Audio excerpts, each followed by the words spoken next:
What's been going on at Colorado the past couple of days? It has been crazy to say the least. But I did not expect this to happen. A Colorado player throwing shots, throwing shade at Deion Sanders.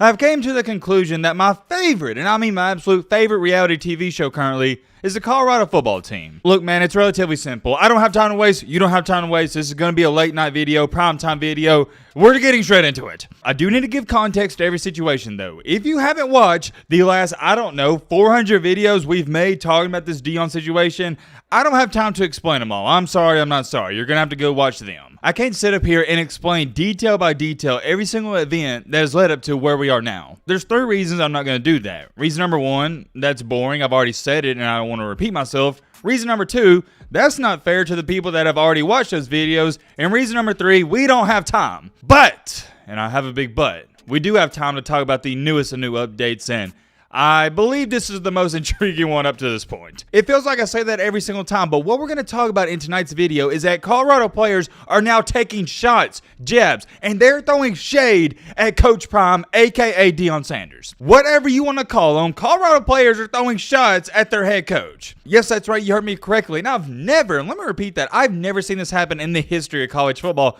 or now that I think about it, any college sport. But just like with anything involving this situation, when you got a guy who comes into a D1 Power 5 school and he's this assertive, there's going to be some downsides and negatives, and we're seeing it live in action. And that's the coolest part about all of this. As to when I'm speaking, as to when you're watching this video, we are watching this unfold slowly day in and day out. There's a new update every single 4 to 6 hours. It's straight up awesome if you got to ask me. Whether you like Deion Sanders, whether you hate him, whether you like Colorado football, whether you don't care for him, we can all agree on this one simple thing. It's entertaining. Because I can guarantee you this, if you at least care about college football to the slightest of bits, you're keeping up with this stuff. And I love it because the past 15 years, I've been wanting to stay up till 2 a.m. to watch a Pac-12 game. I've been wanting the Pac-12 to be relevant. The past 15 years, there's been no reason to talk about them. But now, there is. This is bringing back excitement at college football. For the past 15 years, all we talk about is Alabama, Georgia, the SEC, Ohio State, Michigan recently, Clemson, and one team out of the Big 12. We don't even talk about the Pac-12 because they've been irrelevant. But now Colorado's relevant. And you know what that means for the Pac-12? They're relevant. I could talk about that for 5 to 10 more minutes as a different conversation for a different day. I think I've hyped this up enough. You already know the intro. If you like college football content, it is simple. Consider joining our community. We would love to have you here. All right, Matt, blah, blah, shut the crap up. Now, without further ado, let's get in. Like I said in the intro, I don't have time to catch you up on everything, but let's make a long story really short for those people that are new and have no idea what's going on. Honestly, if you have no idea what's going on, I mean this in the most, it ain't got to be respectful. It can be disrespectful. I mean this in the most disrespectful way possible. You got to go outside, my friend. I don't care if you're a casual. There is no reason for you to be lost on this situation if you're watching this video. But if you are, here's the only thing I'm going to tell you, and the only thing. In the past 24 hours, something around 19, 20, 21-ish Colorado players have entered the transfer portal. It's been crazy. And in total now, the last time I checked, it probably went up from this. It's probably at 48, 49. There are 46, I'm going to repeat that number, 46 Colorado players in the transfer portal. Yeah. It has been a complete rebuild. And what have I told you guys up to this point? Hey, I love it. A lot of people think it's a little bit too much, but I love it. You got to get the losers out of the system. I've given you my rant about, hey, if I were to coach a team, I'd have the Coach Carter mentality. And I also think Deion Sanders, he has that same mentality, Coach Carter-like. What has been the one example I've given you guys? Hey, Nick Saban, when he took over Alabama, he didn't have to knock down the house completely. He could have used some of the wood, some of the structure. Same thing for Kirby Smart. But when you're in Deion Sanders' shoes, you're inheriting one of the worst football teams in the country, a 1-11 team. You can't just knock down some shingles. You got to knock it down to the foundation. It's got to be nothing but land and dirt. You don't want to halfway do it. You don't want to halfway do anything in life. If you're going to go on a diet, you shouldn't eat a cookie every now and then. You should be on a diet. In this situation, yeah, don't just get a couple of the bad players and toxic players and bad attitudes out there. Get all of them out. I guess a lot of people didn't expect this to happen, or maybe it's more so of they didn't think it was going to be this extreme, and I can see that perspective because it is extreme. No matter what any Colorado fan tries to tell you, this is insane. But yet again, for me myself, I like what he's doing. I've said it enough. You get the point. Get the losers out. I've said it at least 20 many times by now. You got to do that first. That is the biggest part about this. Sometimes in life, you got to take 3 steps backwards to go 2 steps forward. And that's what we're seeing. But here's where things get a little dicey, and I don't exactly agree with all of this. And up to this point, this is one of the first things I don't agree with that Primetime has done and is currently doing. And this will be controversial, so yeah, just get your popcorn, get you a snack, get you a drink, because I'm about to go off. About 5 to 6 hours ago, Colorado's cornerback, Tavon Beasley, he re-entered the NCAA transfer portal. Why does this stand out to me out of all these guys entering the portal?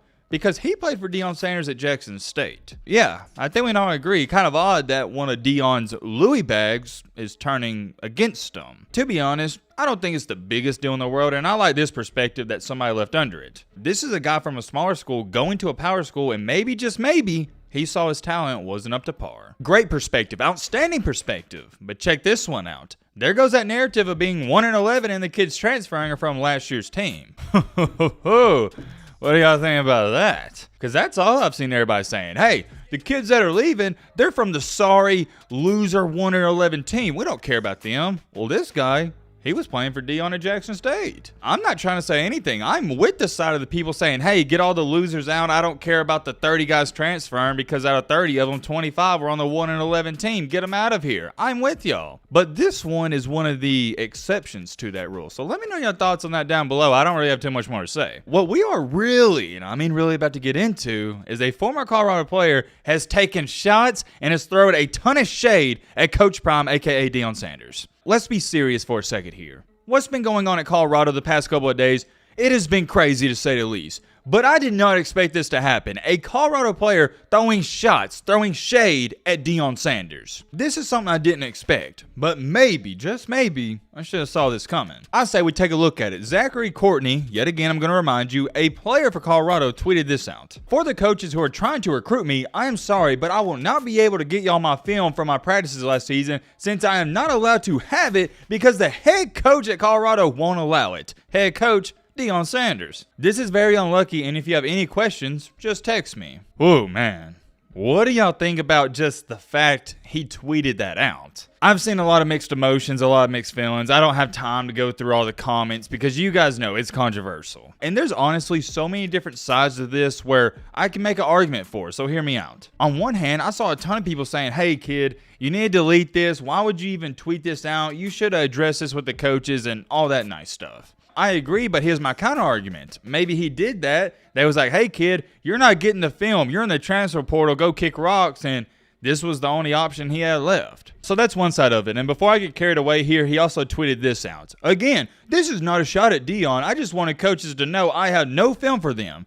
If you have to say, hey, this ain't a shot at Deion, it's a shot at Deion. It's the equivalent to, you know, what's the greatest example I can use? Okay, this is a great perspective and example. You know, right before somebody insults you, they go, no offense, but, and then they say whatever's going to offend you.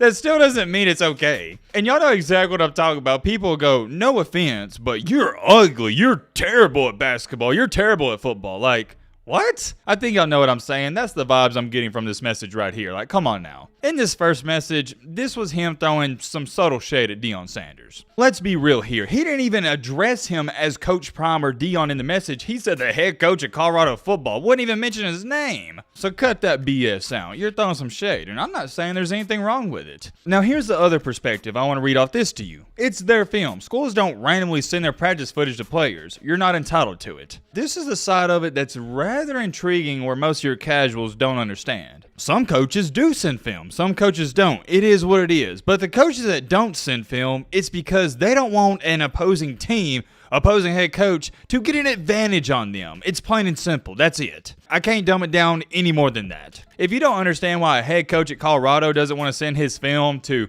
Washington or Washington State, maybe you should just click off this video. It's so they don't get an advantage on your team. That's just relatively simple, so I can understand that part of it. But however, looking at it from this standpoint, Alabama and Nick Saban, whenever one of their guys enters the transfer portal, they normally and typically find a new home in about 24, 48 hours. It's a quick turnaround. And I'm just using Alabama and Nick Saban as an example because I know a lot about the team and program, got a lot of sources down there, and I'm sure many other teams do this as well. I'm pretty sure Kirby Smart does it, and I'm sure that there's a bunch of coaches that do that. They help these players get to a new school and destination. Anyways, like I was saying, Nick Saban, whenever a guy comes into his office, they talk, and they're like, it's not working out, he'll start reaching out to his other schools, and Saban will send film. I've talked to guys at Alabama that have transferred and went to another school, and they said Nick Saban, he still treats them like family. He still texts them and check up on them. He helps them out probably more than he should. Saban has a lot of integrity, and he wants these kids to succeed, not just in football, but in life. And the greatest example I can use is Jalen Hurts. When he announced he's transferring, he actually was about this close to going to Miami. I believe it was Miami. I'm 98% sure on that. He told Nick Saban, hey, I'm going to Miami. And Nick Saban actually told him, no. You don't need to go there. You need to go to Oklahoma. And he set that up. If I'm wrong on the Jalen Hurts thing going to Miami, if it wasn't Miami, the point is it wasn't Oklahoma. Now, let me make this clear. I'm not saying by any stretch of the imagination that Nick Saban is doing backflips and bending over backwards to get these guys to go to whatever school they want to go to. But, and I have a big but, he helps them out. So with that being said, here's my last standpoint and argument for this. Then I'm going to give you my real justified opinion. The last piece of the puzzle of this is some coaches have the mentality of they're not like Nick Saban. Deion Sanders has this mentality where if you leave, all right, you're gone. We're done. Deion Sanders has a mentality of, okay, hey, you're leaving? All right, cool. Don't let the door hit you on the way out. And I can't blame them. To put it into a better perspective so some of y'all can understand, imagine your girlfriend comes to your house or apartment, comes in the door and says, hey, babe, things ain't working out. I'm going to go try to find a new dude. Are you going to help her find a new dude? You see what I'm saying? I'd hope you wouldn't. This is one of the most fascinating arguments because it's a double-edged sword. No matter how you feel about this situation, I could see any of these arguments. I could hear them out. You're not going to help your girlfriend who just dumped you get a new boyfriend, are you? That is the same thing happening here. Granted, it's not the exact same thing, but you get the analogy. All in all, though, if it was me personally, yes, I would give the kid his film. Yes, I would help him go to a new school. The only way I wouldn't help a kid transfer out or maybe give practice film out, depending on how much he wants, is if he tells me, hey, Coach Matt, let's say I'm the coach at Alabama. Hey, Coach Matt, I think I want to transfer to Auburn. You see what I'm saying? And even at that, if he wasn't playing at my school and he was just wanting playing time and he wants to go to Auburn, I would still help him out. Because if he's not good enough to play for me, why should I fear him if he's going to go to a nurse school? I would personally help the kid out, but that's just me. I am extremely curious. Let me know in the comment section, what would you do? Would you give the kid his film? Would you help him go to a nurse school? Let me know. This is a hot, and I'm talking about a really hot topic. I'm just really curious. Please let me know your thoughts down below in tomorrow's video, because come on now, you know we're talking about prime time tomorrow, baby. We're going to read out some of the top comments. Let me know your thoughts. All right, Matt. Run with me.